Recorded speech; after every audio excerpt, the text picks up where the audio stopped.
Hello and welcome to the post-January USDA report webinar from Progressive Ag. My name is Peter Kemp and I'm an attorney with Progressive Ag Law. Joining me today is Ray Grabansky, president of Progressive Ag Law, and Derek Merman from the Merman Law Firm in Houston, Texas. Ray, what can you tell us about the January report and what action should farmers take in light of it? Bullish, in one word. The USDA lowered corn yields, 0.9 bushel, not a lot, but most people thought it would increase. They lowered the soybean yield, 0.3 bushels. Most people thought it would increase. Still a record yield in soybeans, the second largest yield ever in corn. Ending stocks, corn up 17 million bushel in spite of the cut. So that is not bullish. Corn is still up 8 cents today, which is surprising to me. I thought we'd be up maybe a penny or two on this. But obviously a lot of people were waiting to buy this report, because this is the last report for 2015 and prices already stink. We're going to lose, probably 80 cents a bushel at current price levels on planting the 2016 crop. So this is probably the bottom, but we're not going to go up fast. We're probably going to sit here for 3 months and do nothing.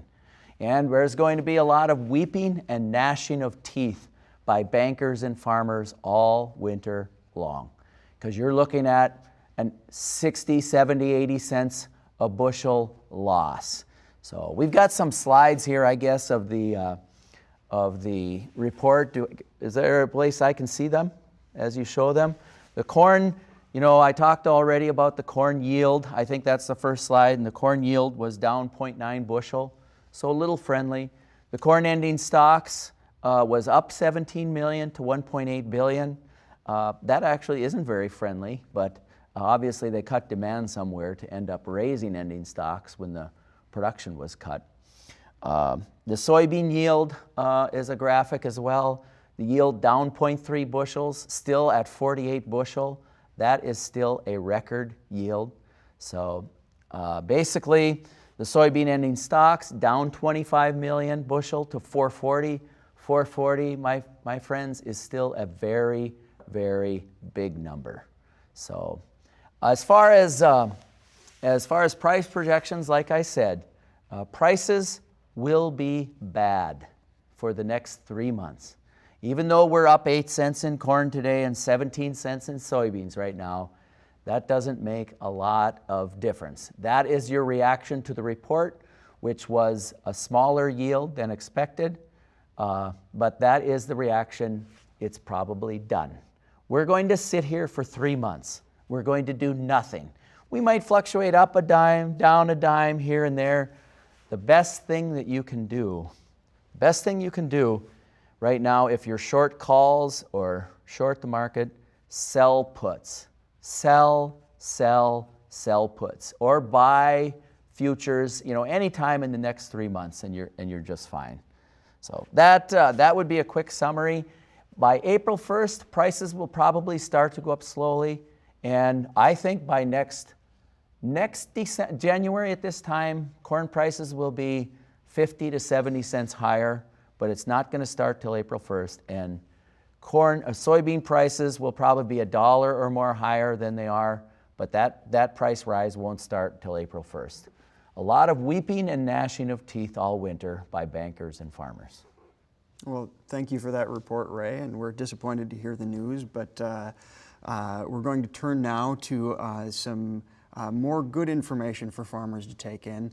And we're going to direct our attention to Derek Merman from the Merman Law Firm in Houston, Texas. Derek, you are a part of the Syngenta lawsuit, and could you give us some more information about that? Sure, absolutely. For the last, I'd say year or so, I've been traveling through the Midwest, hosting informational meetings for producers, just getting the word out about Syngenta. There's been a lot of misinformation that's been spread around, and I'm just trying to get the most current and factual information that I can in front of the producers.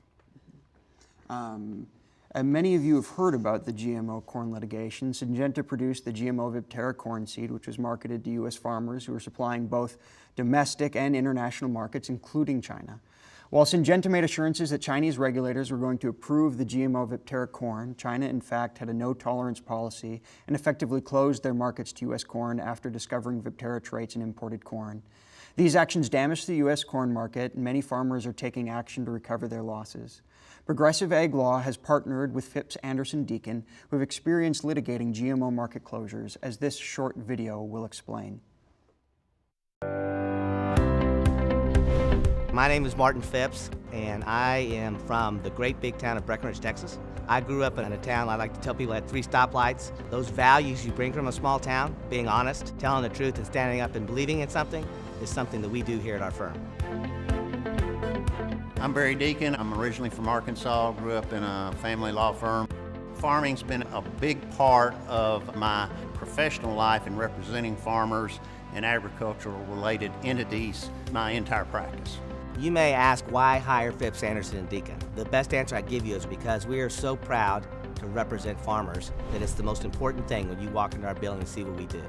Part of my background was being involved in representing a co-op of rice farmers against bare crop science in the rice litigation that began in 2006. With my background in the rice litigation, that's important because that was genetically modified rice that was being experimentally tested that contaminated the U.S. rice crops. That litigation is very, very similar to the Syngenta corn litigation where an unapproved trait was marketed to China.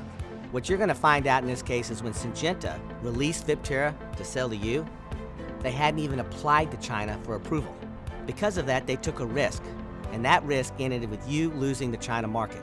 When you're choosing a lawyer to represent you in the Syngenta litigation, every lawyer is going to tell you that they're the best. We don't have to say anything to you.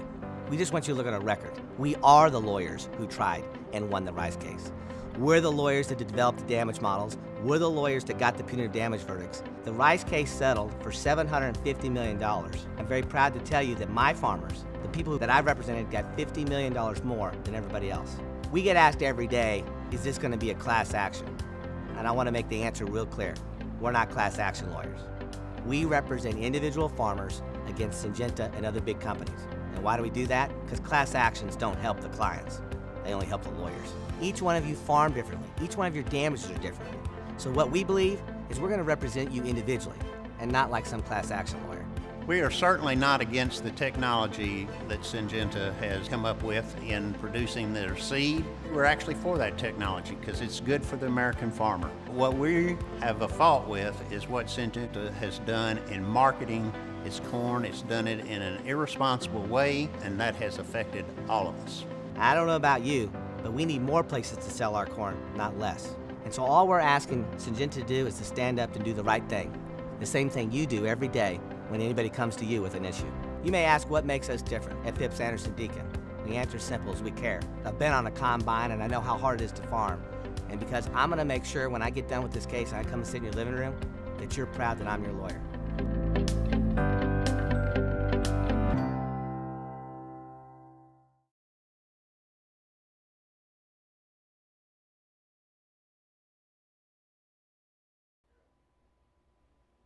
So our team, which was put together by Martin Phipps and James Lee, is prepared to represent all of the producers, not just those who grow Syngenta seed, in conjunction with law firms like Progressive Ag and the Merman Law Firm to bring a local connection with the producers. We take all of these cases on a contingency fee basis, and it's a case where the producer has to be proactive about their rights or no one is going to help them. Well, thank you for that information, Derek and Ray, about the report. This time we're going to answer a few questions regarding the Syngenta lawsuit as well as the crop report.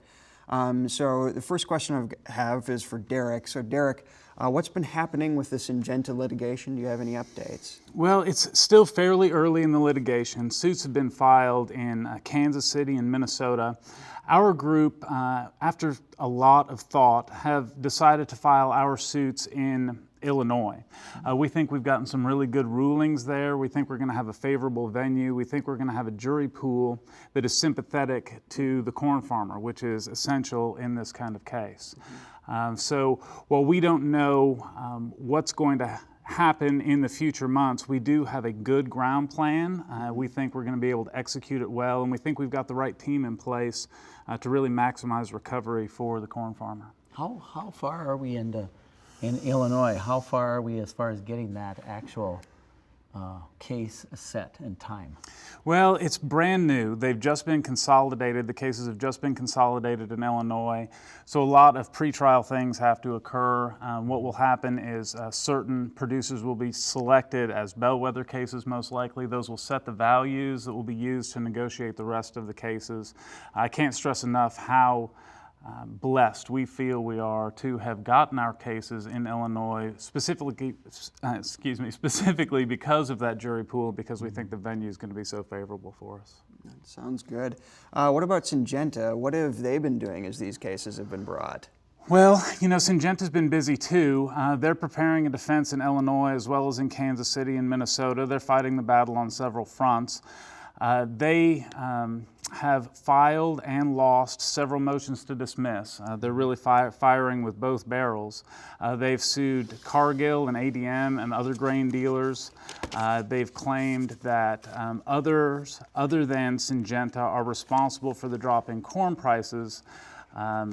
Obviously, we think that Syngenta bears the majority of the responsibility because they made the decision to market this corn without China's approval. We believe that was a conscious decision, but they're certainly trying to point the fingers in a lot of directions as well. But that's really similar to the rice GMO case, right? Was it Bayer Crop Science that was in that case? But it's very similar. And didn't the rice farmers win $750 million on 2.5 million acres of rice? Yeah, that's exactly right. I mean, one thing that we find just so helpful in this case is that we have a blueprint in the Bear Liberty rice case with the exact same fact pattern. It was a GMO rice. It was released without the approval of all the countries that import our rice.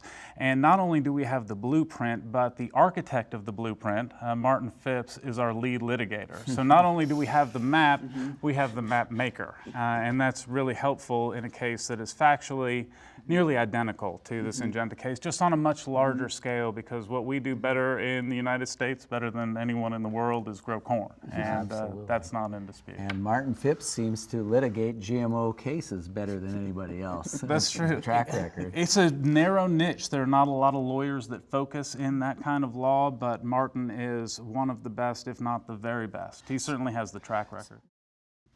Ray, do you have any other final comments about the USDA report or any other actions? Don't sell, guys. It's too late to sell. We've bottomed the market, and we might sit here, you know, plus or minus 10 cents in corn for the next 3 months, but sell puts, liquidate your short positions, get ready to get long. If you feed cattle, buy, buy, buy. And, you know, in Ecclesiastes, they talk about for everything, there is a season.